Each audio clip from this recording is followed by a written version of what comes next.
Presiden Amerika Serikat Donald Trump mengancam akan menyerang Iran kembali. Serangan itu diluncurkan jika Iran mencoba memulai kembali program pengayaan nuklirnya. Bahkan Trump menyinggung soal pengakhiran perang layaknya bom atom ke Hiroshima.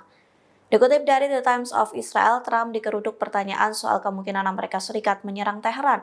Trump mengatakan Amerika Serikat pasti akan menyerang Iran jika negara tersebut kembali membangun fasilitas pengayaan uraniumnya. Presiden Amerika Serikat ini meyakini bahwa Iran tidak lagi memiliki bom setelah situs nuklirnya diledakkan pada Sabtu 21 Juni. Lantas Trump membandingkan pengeboman Amerika Serikat terhadap 3 lokasi nuklir Iran dengan senjata nuklir yang dijatuhkan Amerika Serikat di Jepang.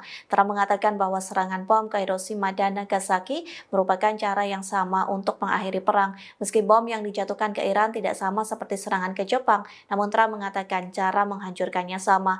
Lebih lanjut, Trump membahas gencatan senjata yang disetujui Iran dan Israel, yang mengatakan kesepakatan itu sangat setara dan sudah cukup.